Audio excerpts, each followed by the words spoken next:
What? PlayStation is greedy? You don't say.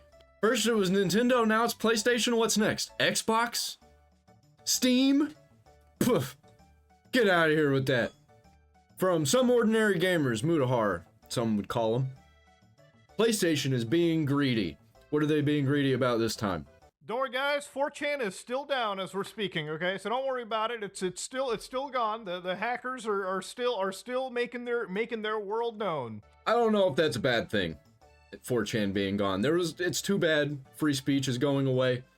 But 4chan, that place was a dumpster fire a long time ago. I think it got taken over by lefties and probably the feds. Probably the feds put the lefties in there. But, I wanted to talk about a little bit of video game stuff today. Man, that PlayStation stuff is getting really expensive. There's a lot of positives I look forward to, so I want to start this video off before I have to apply. Is this something to do with The Last of Us? I've been hearing things about The Last of Us. Did they make The Last of Us overpriced again and re-release it and be like, well, here's a new game, full price? The butt cream to myself because what I'm going to speak about will get me a little heated. Do you guys see these Oblivion screenshots? This stuff, in my opinion, okay, looks all right, looks pretty good. Is he using Linux Mint? He's got the same cursor as me. I'm pretty sure he's using Linux Mint. I'm excited to play Oblivion again. Moody, you're like, wow, you're getting hyped for an old game. I used to play Oblivion back when I was a kid, back in high school. I've been playing Oblivion now. I'm in the middle of a playthrough right now on Oblivion, and I'm giving it a break because I'm waiting for this Oblivion remake to hopefully come out this week or next week. Enjoyed the ever-loving hell out of this game. I'm excited to relive it. You know that Todd Howard put a crack house into this game? And there are mods where you can literally get the entire, fucking, world of, Cyrodiil addicted to skooma, okay? I joke. I'm not even joking, okay? That's what I'm excited to do. But anyways... I cannot wait to see what the mods are going to be like for this Oblivion remake that may not be real. Hopefully it's real. It seems real. Everything is pointing toward it being real, but they still haven't actually announced it yet. Who knows? Maybe they wanted it to have a shadow drop, and now that everybody's talking about it, they're just gonna not release it. My, medieval drug fantasies aside, I want to talk about these crazy price increases for PlayStations. Now, I think personally this generation... Wait, he says for PlayStations. So did they increase the prices of the actual PlayStation console? Why? Of consoles, whether you play the Xbox Series or the PlayStation 5, I don't really think they're super impressive. I feel like the last generation, PS4, Xbox One, and especially the 360 PS3 generation, there were just a lot of banging exclusive games on every side, especially in the first, I want to say 3-4 years. The first 3-4 years of PlayStation and Xbox were kind of insane, okay? Literally, you had games like Bloodborne on Sony's side. You had games like, Sunset Overdrive on the Xbox side. These were... Sunset Overdrive was like a spiritual successor to Ratchet and Clank. He used a lot of Ratchet and Clank mechanics, and I loved that game. All the rail mechanics, that came straight from Ratchet and Clank. I'm in the middle of Ratchet and Clank on my gaming channel right now. Link down there in the description if you want to check that out. Primo goddamn games, okay? Even the launch titles that came out, you had shit like Dead Rising 3 straight out of the gate. On PlayStation side, you had fucking Knack straight out of the gate. We will never get a launch lineup that goddamn amazing ever again. But, usually, as the gaming generation starts and the PlayStation 5 is pretty goddamn old at this point, it's not next, it's going to be old gen in a couple of years at this point, okay, with how things are going. Oh man, I didn't think about how old PS4 is now. A lot of those games are going to be considered retro. And we still don't have a Bloodborne remake, remaster, or a sequel, whatever. And that's just insane to me.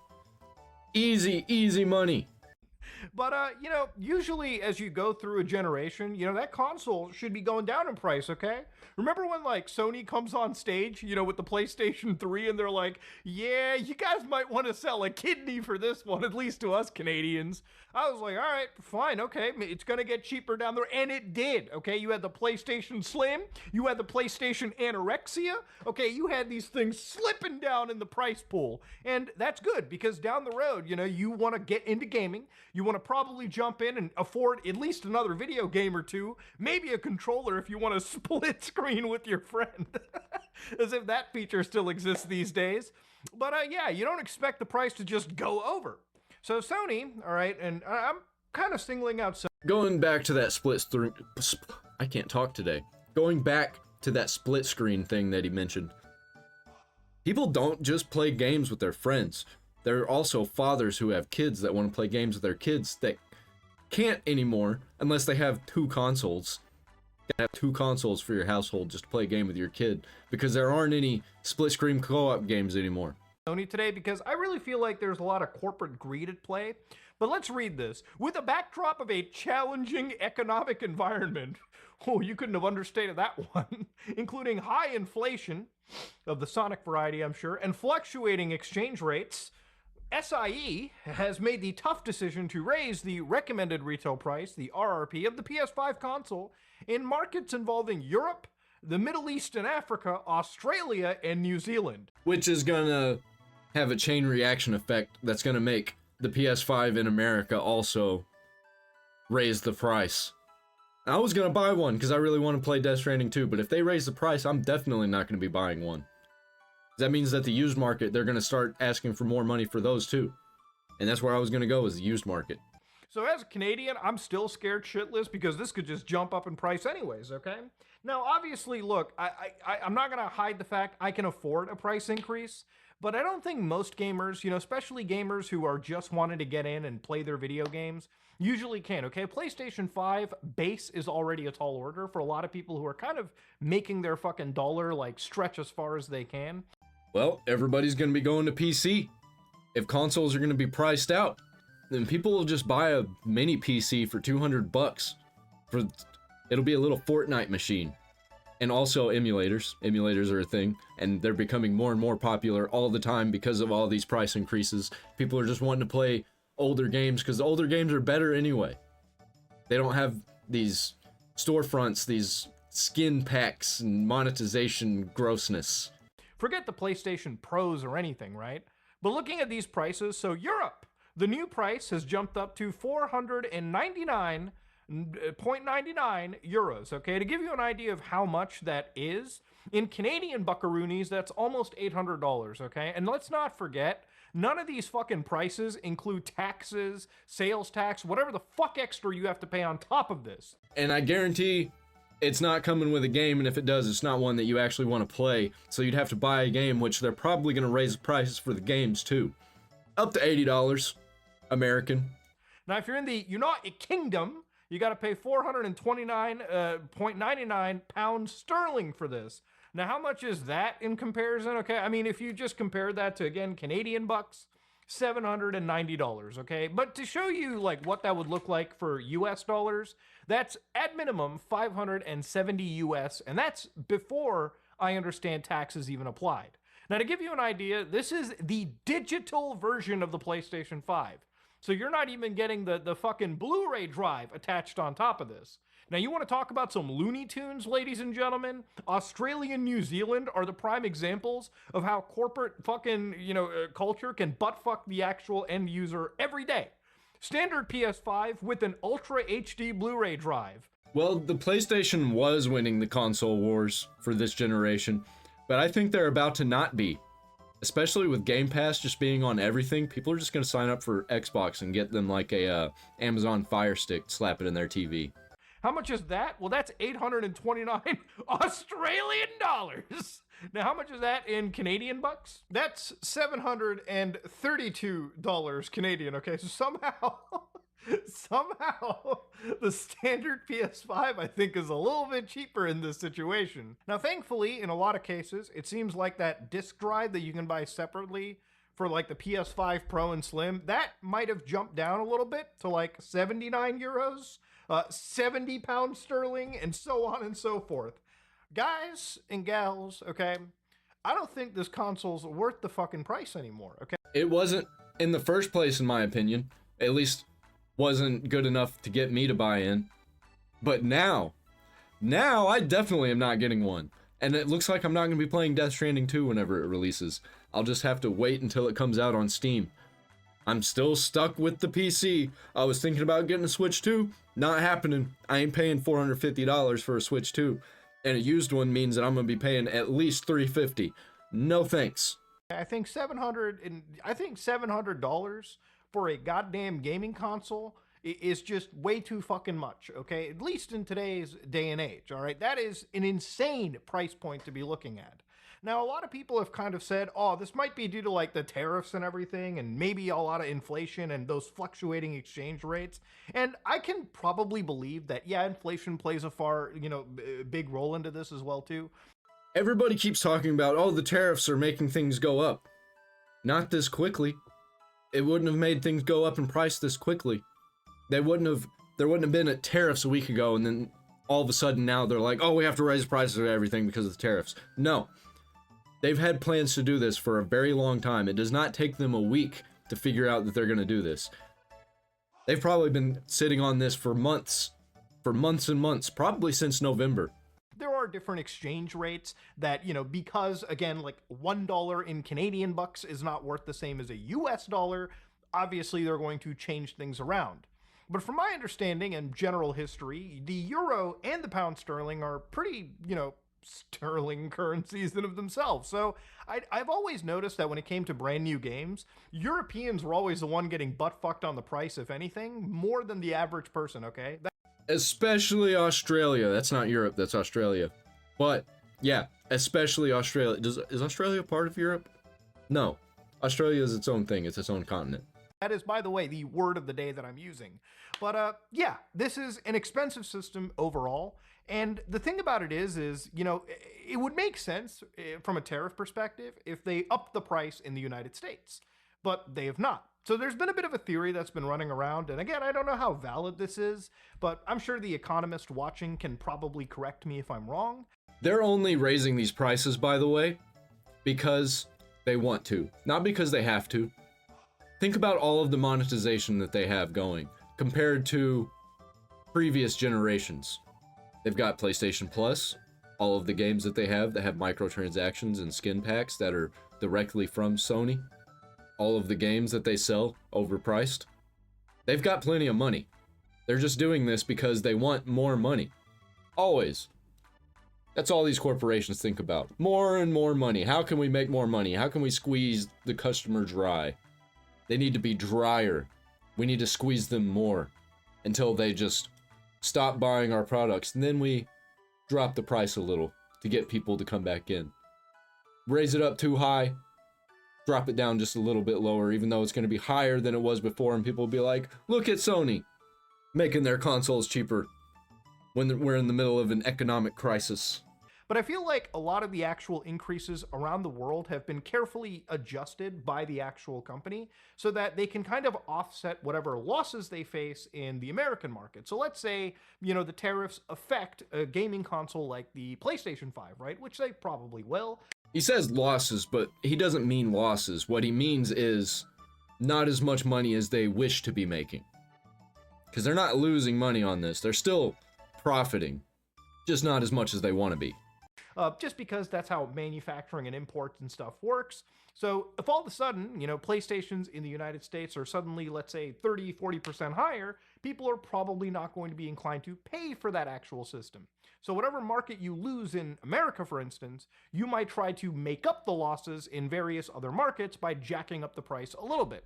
So inadvertently, it seems like the whole tariff war situation we're going through right now might actually just be affecting everything from a tech perspective. Now, again, I'm not a political channel. It's not anything that I want to get into, just because I'm not smart enough for it. It's not what my channel was built on, but I do like gaming. I do like talking about video games. And obviously, when it affects video games and my computers and like any software at this point, we're going to have to eventually be kind of talking. So because of some of these tariffs, which obviously between the United States and China, apparently it's got up to 200%. They're just constantly retaliating at each other with just the numbers getting higher and higher and higher. So it's one of those things where I don't see an end goal in sight until somebody caves in. Here's what I gotta say about this whole situation. Stop getting involved with China. Because it's bad. We knew this was gonna happen. People who pay attention, that is. To everybody who gets everything manufactured in China. If relations get hurt between the United States and China, prices of everything is going to raise because everything is made in China. We've been saying this. You need to make your own products in your own country. Stop going to other countries. Oh, but it's cheaper. Who cares? You're already profiting. You don't need to shave off money. And I think pride and ego are working pretty hand in hand for both sides of the world. So yeah, it's not something that's going to end until, like, I guess it ends, whenever that may be. But there were still talks about exemptions, right? So all of a sudden over the last few days, there were tariffs put onto China, for instance, right? You know what would fix this whole problem, besides just making your consoles in your own country, making your products in your own country? Stop bloating everything. Stop making $300 million games. Sony's got Marathon coming out after they killed Concord. The Concord dying is probably what led to this whole price increase thing, actually. I think they were banking on Concord making billions, maybe even trillions of dollars. And Marathon looking like it's going to be a failure. Oof, not looking good for Sony. And this kind of scared the market a little bit because China is effectively the biggest player in semiconductors. So I talked about this, like a week ago when I explained how semiconductors and computer chips kind of work. A lot of them get, fabricated in countries like China and Taiwan. The moment you start to actually impact their, exports and you start to actually make things more expensive, it's going to raise prices for not just video games, pretty much anything that uses computer chips in the first place. So in the last few days, because companies like Apple were shitting themselves, rightfully so, because guess what powers most iPhones? Guess what powers most MacBooks? Guess what powers just most computers in general? That beautiful silicon chip. It was because of all that they started adding an exception. So I guess now smartphones are exempt. I guess computer chips for desktop systems are a bit exempt from this entire list. Again, this is an ever fluctuating situation. So yeah, because of that, some gaming consoles apparently might be trying to find a way to cheat the system. So apparently I was hearing the Nintendo Switch 2 was going to somehow register itself as maybe a handheld gaming computer, right? Something like a Steam Deck, or something like, I guess, that upcoming Xbox system, or really anything that can be used for computer purposes. That's what we wanted Nintendo Switch to do. We want it to be a computer, just like our computer. We need a computer for our computer. Not as good a computer either. I don't see why they're going toward the way of PC, because if they're just not as good as a PC and they're more overpriced than a PC of similar power and magnitude of a mini PC, you can get a mini PC for $200 and it'll play games better than the Nintendo Switch 2 will. Definitely better than the Nintendo Switch 1. $200, that's all you gotta spend to have something better than a Switch. So I don't see why they don't just keep trying to be a toy. Stop trying to break into the PC market, because you're still using gimmicks like it's a toy. But because the Nintendo Switch might classify as a toy, not a gaming computer or a handheld computer, they could be subject to those insanely high tariffs. So it feels like every country or every company over here is maybe trying to find a way to add or force in a functionality like computer usage into their devices just so they can actually claim something else and get those tariff benefits. It kind of reminds me of when Sony allowed you to install Linux onto a PlayStation 3. That actually makes a lot of sense. That if it's classified as a home computer, then the tariffs won't affect it much. I can see how that makes sense. But they were doing this before the tariffs were even thought of. Switch 2 probably had these mechanics in it for a couple years before anybody even knew about this whole thing happening, before anybody even knew that Trump was going to win. They probably already did know that Trump was going to win, though. They didn't do it because they wanted you to have a desktop computer. They actually, from my understanding, did it so they could bypass some European tax loophole to sell their system as a desktop computer, simply on the merit that you could install Linux onto it and use it technically as a gaming computer, or not a game, or just as a desktop computer, browse the web, write a document, do work stuff on, right? That's kind of what I think is basically the goal from some of these companies. If I could install Linux on a Switch 2, that might make me buy it. Still not going to buy it brand new, I'll still get it used. But if I can install Linux on that thing, I'm going to do it just so I can. Just so I can say that I can. Maybe even make a video about it. Hopefully that's a thing. Come on, Nintendo, let me install Linux Mint. But beyond all of it, it wasn't just the hardware that I think is increasing, which is one of the reasons why I'm also making this video. I think Sony's greed has sort of jumped up a little bit because all of a sudden, PlayStation Plus prices at least where I live in Canada, have spiked again. So all of a sudden, Remember when PlayStation Plus didn't exist, or it didn't, it wasn't a requirement when the PS3 was out? PS4 was about to come out, and then they were like, hey, we got PS Plus coming to the PS3. You can still play online for free, but you get a free game every once in a while, and you get all of these cool features if you pay for PS Plus. I remember that. And then the PS4 came out, and they were like, well, it's a requirement to play online. If you get a PS3, though, it's still free. you have these systems that previously were like $12 a month, suddenly spiking up to $14. Now you might be like, well, that's not a crazy jump, Muda. Remember the boiling frog technique, right? Like, you don't just jump the price up to an insane amount. You just slowly increase it ever so much. But I want to show you how expensive PlayStation Plus is right now. If you just get the essential PlayStation Plus, which is what I actually got to... By the way, with these subscription services, you're not paying $12 a month. That's not how they're making money. You're paying $12 a month 12 times. That 12-time price is what you're actually paying. That's actually what they're writing down as what they're getting. So you're not really paying $12 per month. That's not what they're getting. They're getting like $140 a year. Or I guess $120 a year. Play Monster Hunter Wilds on, because I generally played those games on console anyways.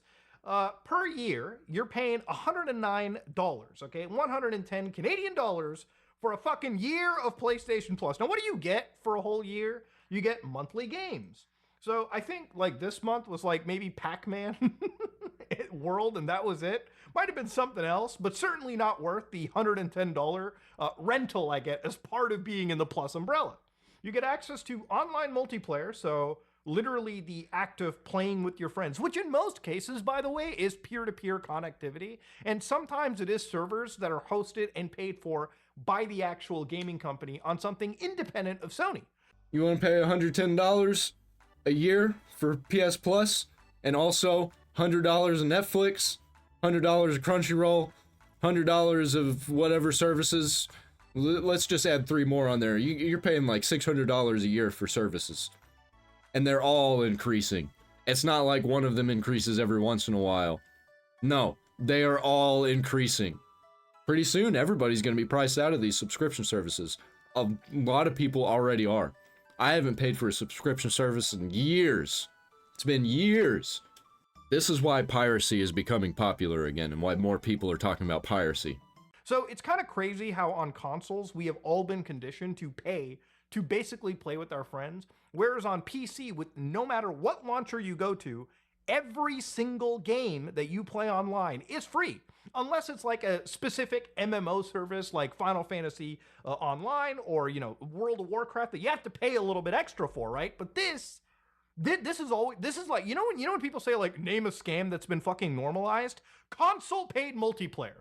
Now I don't know why the fuck the price jumped up. I can't imagine it's because of evolving market conditions or tariffs, especially the ability for me to use my own fucking internet service to play with my friends on servers that have mostly been paid to a cloud service provider from the game manufacturer and publisher themselves, okay? Yeah, you're not paying $110 to play online with your friends every year. No, you're paying $1,110 because you still have to pay for your internet.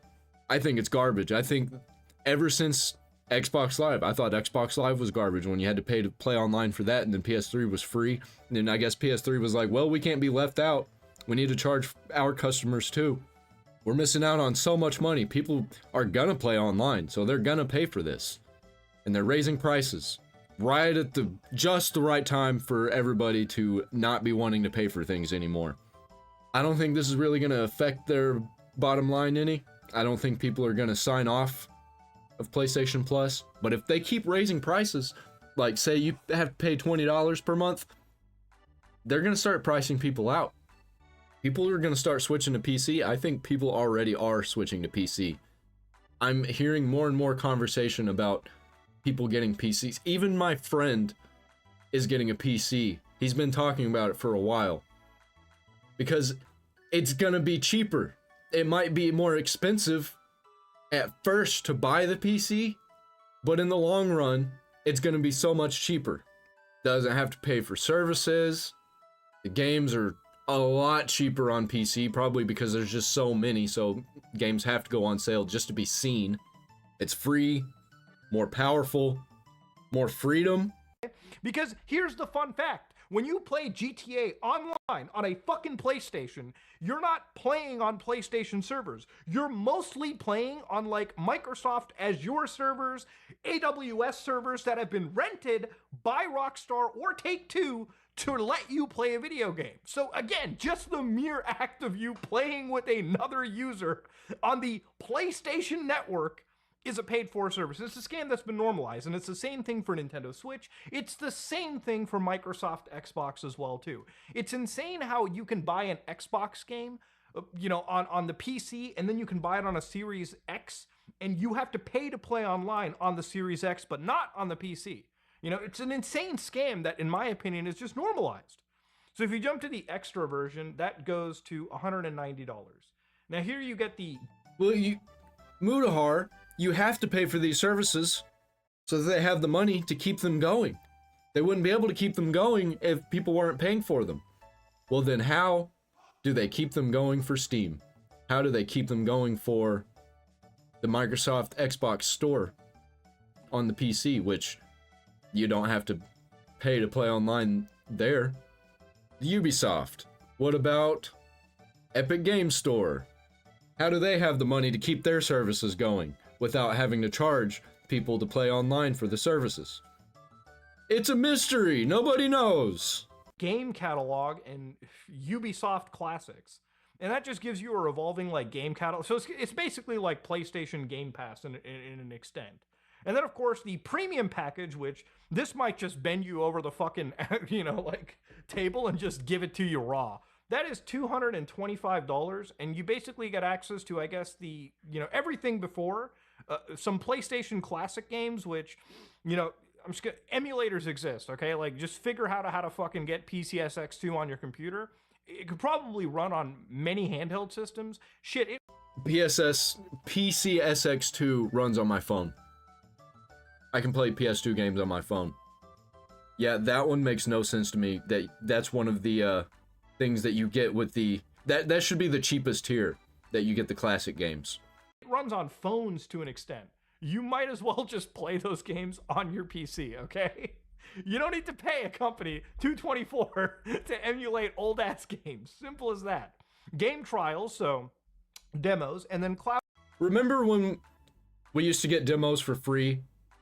We used to get them for free in magazines. We used to just be able to download them for free on the Xbox Live Store. Some of them are still free, but the fact that we're even being paywalled for game trials it's just demos is insane. How did we get to this point to where now you have to pay for demos? Streaming. So, if you don't want to download the game, I guess you can just stream it to your system. Again, PlayStation has released, at least in this premium tier, $224 worth of stuff that, in my opinion, just isn't really fucking worth it. And these prices just keep going up. And I'm not believing so much that it's market conditions. I honestly think that this is just straight up fucking greed from PlayStation and really any company that's choosing to use the current tariff war as a way to silently jack up prices all over the world. Okay? Yeah, they've been talking about jacking up the prices forever. For a few years, ever since COVID, pretty much. I've been hearing about prices are gonna go up, prices are gonna go up, prices are gonna go up. Now these tariff wars are happening. Oh shit! We're losing money. Time for prices to go up. It's because of the tariffs, everybody, not because we've been talking about it for years. And now it's finally time. Nintendo kicked it off. I think everybody's gonna be going for Xbox and PC because Xbox is on everything. And PCs are everywhere. Okay. I normally don't promote Xbox because of how they handle game preservation, but if you're somebody that's in the console gaming space, literally speaking, with all these fucking insane price increases, this might be the only console that actually is worth getting, okay? For $650, you're at least, in my opinion, in Canada, getting a far better system than something else where, at least on the PlayStation side, they don't even give you the disc drive. with the most digital version available. I mean, this is the most expensive Xbox right now. You can still get like the cheaper Series S if that's what you're worried about. In fact, some of my friends who probably aren't going to get a PlayStation because of these price increases anyways, but they want to play games like GTA 6, will probably just get like a Series S or maybe an X if they can find it on the cheap and just play the game there. Series X consoles are incredibly cheap on Facebook Marketplace. You can find them for like $250, $300. Usually they don't come with games and it's just a console. But games are free. Get Game Pass and you got all kinds of games. I mean, guys, this generation of consoles has gotten so needlessly expensive, and especially when I look at PlayStation, like I am a Sony kind of guy, but if I look at PS5, like actual true exclusive games, what's really funny about it is this list only consists of 39 games, and they're not 39 games that are even released or actually truly exclusive. So games like Astrobot, which is fine, you know, it's a great platformer, but it's Astrobot. And then, of course, you've got Demon Souls, which is, again, just a pure remake of a PlayStation 3 game. This and, like, Astrobot, in my opinion, are not worth the full price, okay? Now, granted, there are other games coming out, like Ghosts of Yotai, Death Stranding 2, which I'm actually looking forward to. And Silent Hill F, that's one that I'm looking forward to. Not gonna play it on PlayStation. I think Marvel Wolverine and Intergalactic. But it's kind of wild how these games are coming out typically towards what should be the latter half of the PlayStation 5's lifespan. If this is how bare bones PlayStation 5 is, and games just continuously get more expensive, and it again, literally time between releases, you know. Just a few years ago, we were talking about how Xbox didn't have any exclusives, and PlayStation had all the exclusives, and they're destroying Xbox. Now PlayStation doesn't have anything. You know, they released a bunch of their exclusives onto Steam. Xbox did the same thing, but they have Game Pass, which is on everything. I have Game Pass on my Samsung TV. It was just free. It came with it.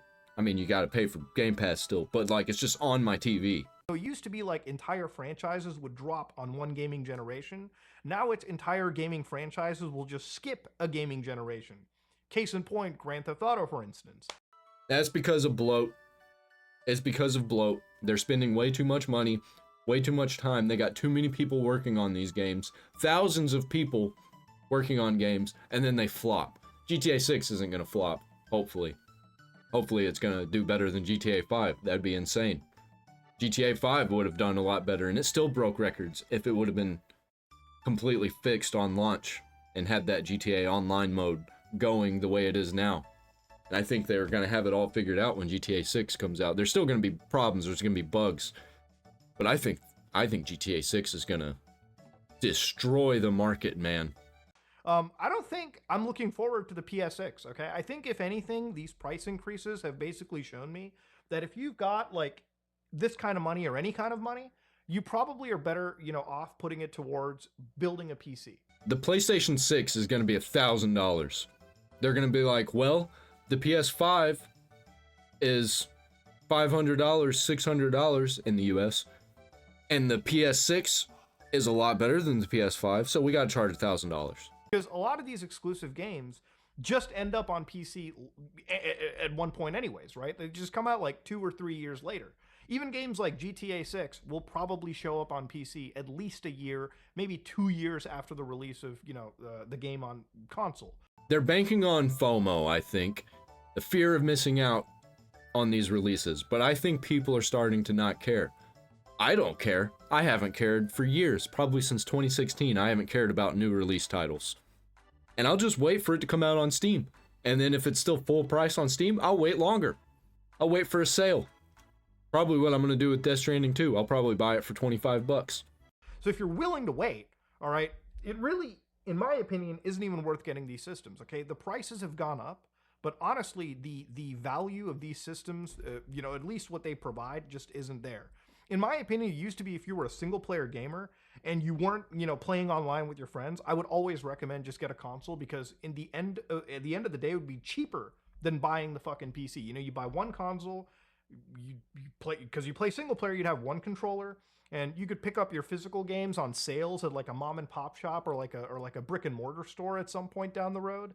That's where I used to get games, but they all shut down. People stopped going to them, and I think they're about to come back up again because people aren't going to be buying games online, and they're probably not going to be getting consoles anymore if they're going to be $1,000. People definitely still will, but as people become more poor, they're not going to. They're going to have to release like consoles that are technically worse than the PS5 even. Around when PS7 comes out, I think that's what's going to happen. We're going to have worse consoles, hopefully with better games, probably worse monetization practices.